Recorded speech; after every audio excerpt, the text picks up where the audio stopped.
Tom Thumb, from the Project Gutenberg ebook of Grimm's Fairy Tales by Jacob Grimm and Wilhelm Grimm. Narrated by Vincent Caruso. A poor woodman sat in his cottage one night, smoking his pipe by the fireside, while his wife sat by his side spinning. "How lonely it is, wife," said he, as he puffed out a long curl of smoke, "for you and me to sit here by ourselves, without any children to play about and amuse us, while other people seem so happy and merry with their children." "What you say is very true," said the wife, sighing, and turning round her wheel. "How happy should I be if I had but one child! If it were ever so small, nay, if it were no bigger than my thumb, I should be very happy, and love it dearly." Now, odd as you may think it, it came to pass that this good woman's wish was fulfilled, just in the very way she had wished it, for not long afterwards she had a little boy, who was quite healthy and strong, but was not much bigger than my thumb. So they said, "Well, we cannot say we have not got what we wished for, and, little as he is, we will love him dearly." And they called him Thomas Thumb. They gave him plenty of food, yet for all they could do he never grew bigger, but kept just the same size as he had been when he was born. Still, his eyes were sharp and sparkling, and he soon showed himself to be a clever little fellow who always knew well what he was about. One day, as the woodman was getting ready to go into the wood to cut fuel, he said, "I wish I had someone to bring the cart after me, for I want to make haste." "Oh, father," cried Tom, "I will take care of that. The cart shall be in the wood by the time you want it." Then the woodman laughed and said, "Oh, how can that be? You cannot reach up to the horse's bridle." "Never mind that, father," said Tom. "If my mother will only harness the horse, I will get into his ear and tell him which way to go." "Well," said the father, "we will try for once."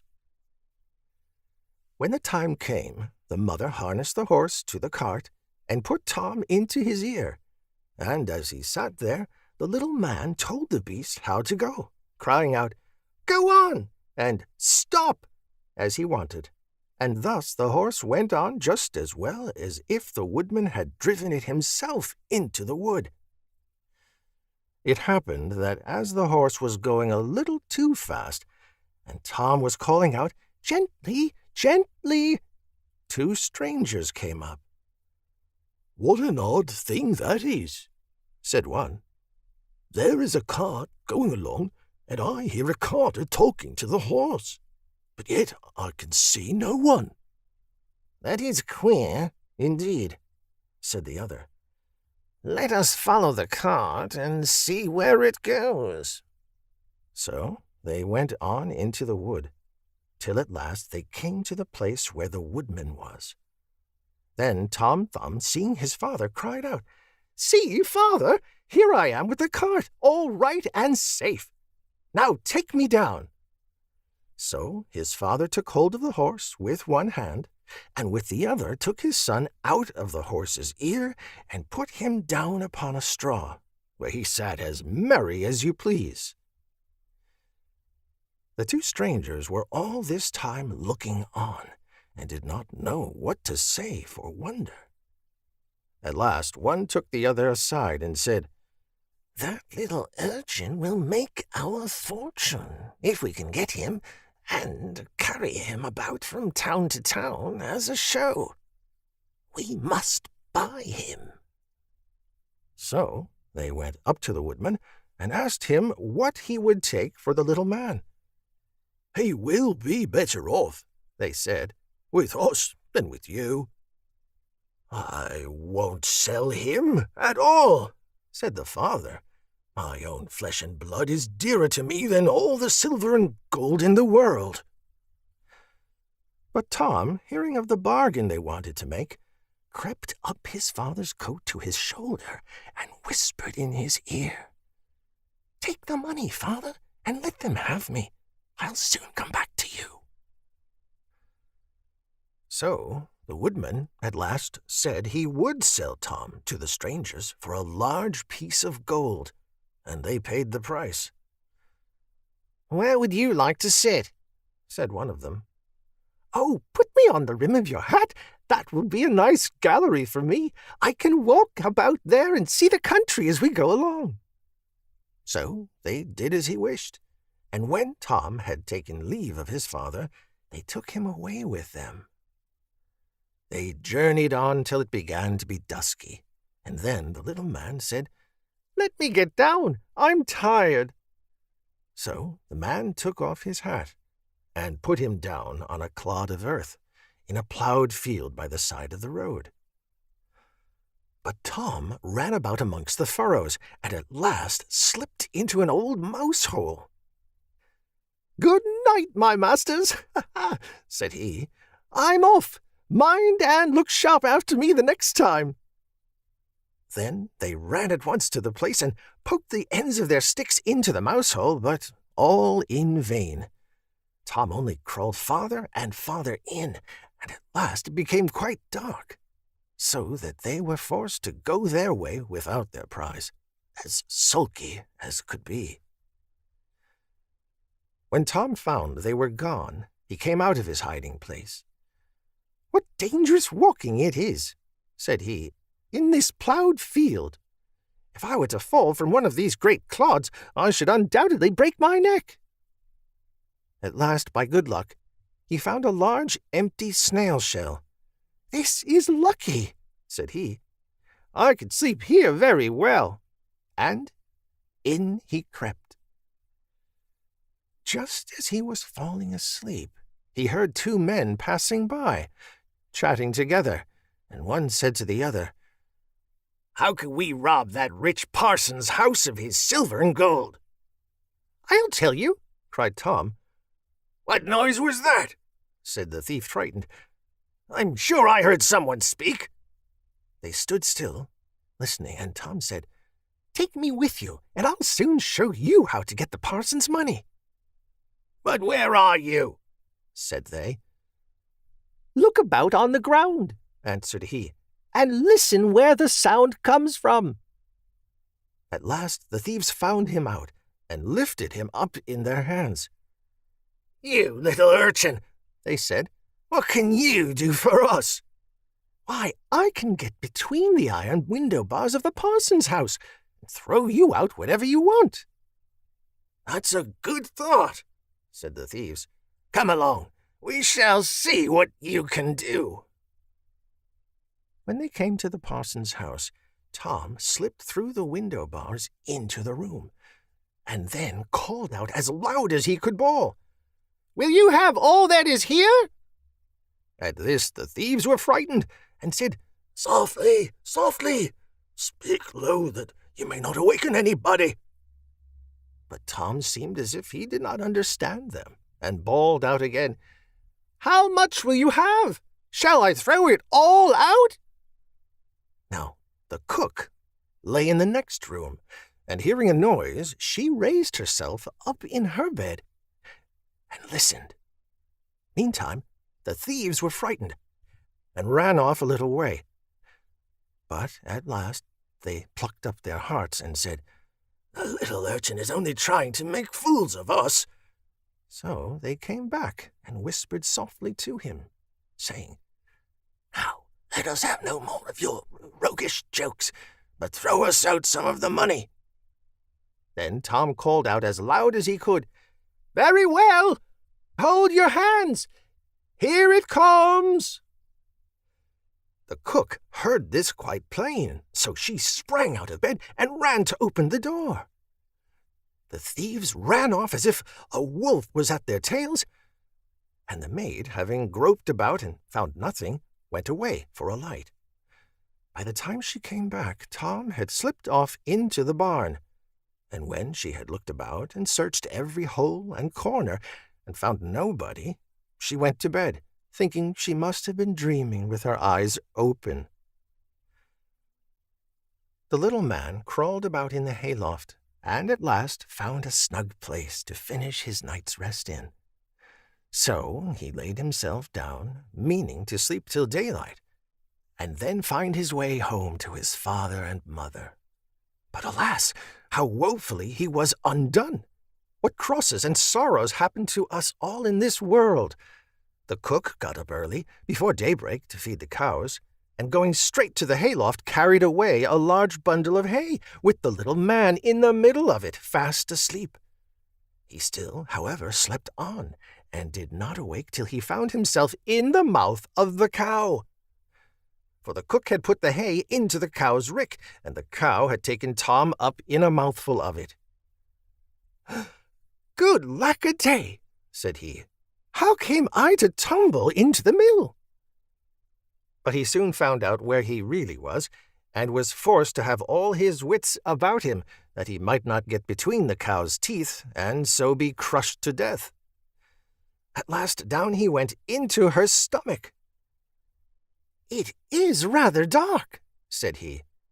"They forgot to build windows in this room to let the sun in. A candle would be no bad thing."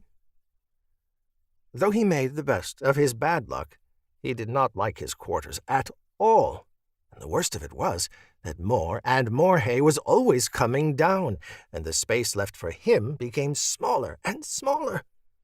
At last he cried out as loud as he could, "Don't bring me any more hay! Don't bring me any more hay!" The maid happened to be just then milking the cow, and hearing someone speak, but seeing nobody, and yet being quite sure it was the same voice that she had heard in the night. She was so frightened that she fell off her stool and overset the milk pail. As soon as she could pick herself up out of the dirt, she ran off as fast as she could to her master, the parson, and said, "Sir, sir, the cow is talking." But the parson said, "Woman, thou art surely mad." However, he went with her into the cow-house to try and see what was the matter. Scarcely had they set foot on the threshold when Tom called out, "Don't bring me any more hay!" Then the parson himself was frightened, and thinking the cow was surely bewitched, told his man to kill her on the spot. So the cow was killed and cut up, and the stomach in which Tom lay was thrown out upon a dunghill. Tom soon set himself to work to get out, but was not a very easy task. But at last, just as he had made room to get his head out, fresh ill luck befell him.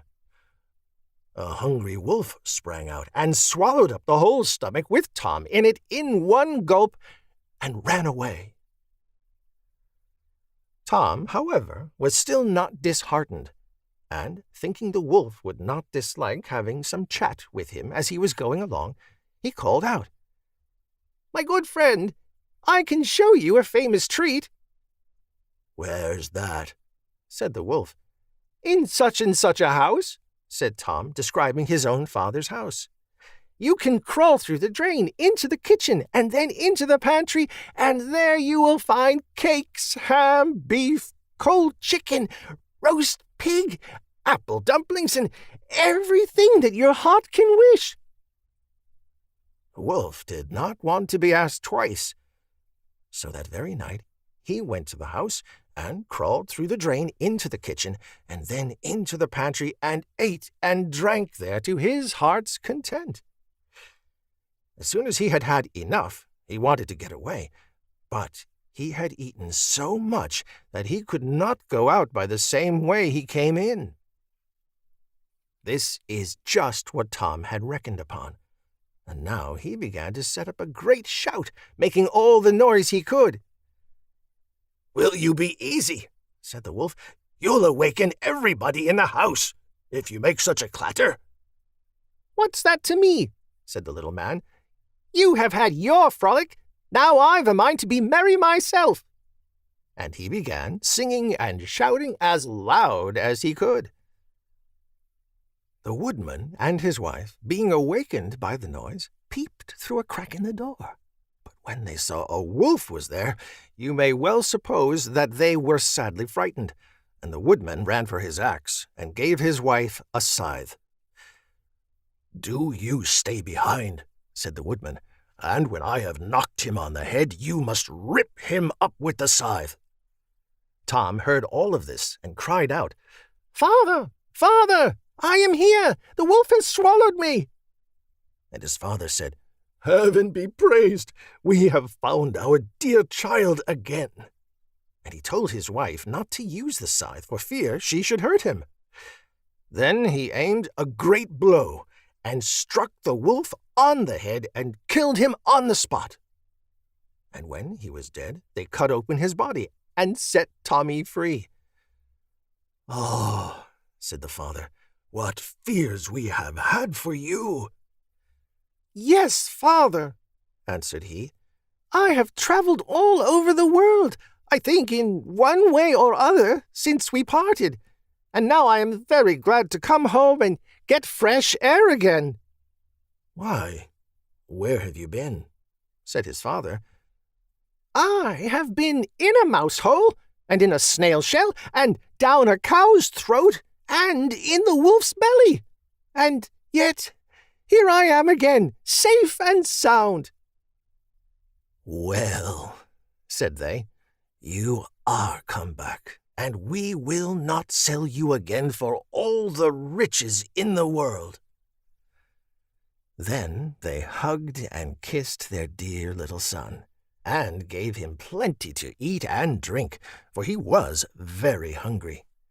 And then they fetched new clothes for him, for his old ones had been quite spoiled on his journey. So Master Thumb stayed at home with his father and mother in peace. For though he had been so great a traveler, and had done and seen so many fine things, and was fond enough of telling the whole story, he always agreed that, after all, there's no place like home. Thank you for listening to Audio Journey Productions' Tom Thumb from the Project Gutenberg ebook of Grimm's Fairy Tales by Jacob Grimm and Wilhelm Grimm. Narrated by Vincent Caruso. Release date April 2001. Ebook number 2591. Production copyright 2022 by Audio Journey Productions. The end.